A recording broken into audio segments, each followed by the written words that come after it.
Lightfall just dropped, and I spent the entire day playing the campaign over on Twitch and had an amazing time. I grinded out and unlocked some Strand fragments and did a bunch of testing on what I think the best exotics will be to pair with Strand, and I found 6th Coyote to actually pair really well with Strand.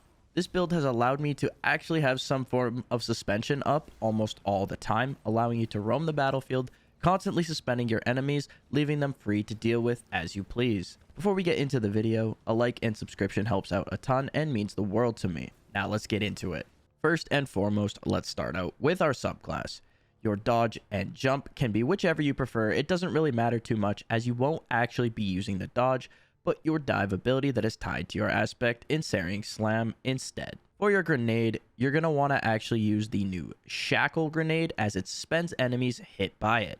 We only have 2 aspects at the moment, so run both of those, being Widow's Silk, which gives you a second grenade charge, and Ensnaring Slam, which allows you to do a shatter dive-like movement that suspends enemies within the vicinity, as I mentioned before. For the fragments, however, you're going to want to grab the following. Thread of Ascent, which is given to you for free, and it reloads your weapons every time you use your grenade ability. And it also grants you a bonus to airborne effectiveness and handling for a short duration with a plus 10 to mobility.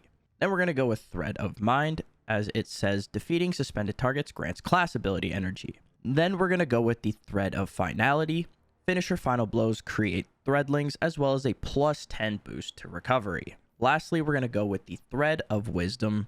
Defeating suspended targets with precision final blows creates an orb of power. We are heavily playing into the suspension capabilities of Strand with this build, as you can see, which is not only super fun, but also pretty valuable to allow yourself some free and easy kills, as well as the ability to get yourself out of a bad situation if you find yourself surrounded.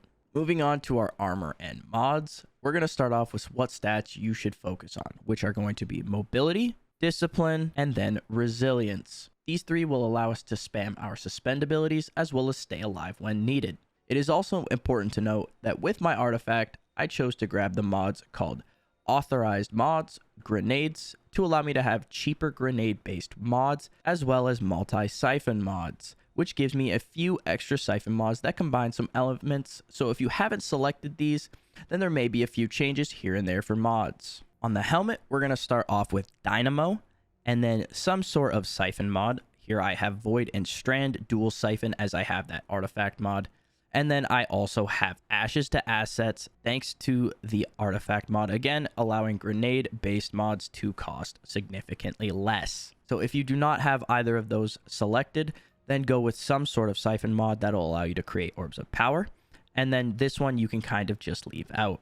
On our gauntlets, we're going to go with triple grenade kickstart if you have that grenade mod selected. If not, then just go with 2. On our chest piece, we're going to have 2 charged up mods, which both increases the maximum number of stacks of armor charge that you can carry by 1. Then on our boots, we're going to start off with stacks on stacks, which gives us an additional armor charge every time we pick up an orb of power, making that a total of 2 every time we pick up an orb of power. Then if you have the space, innervation and insulation are going to go there as well. On our class item, we're going to run double distribution as it allows us to reduce all our ability cooldowns when we use our class ability near targets, which we're going to be doing quite a bit since we're going to be using that Ensnaring Slam ability, which will use our class ability near enemies to suspend them. So this works perfectly with that. And then if you have the grenade mod again, throw on Bomber to round it out.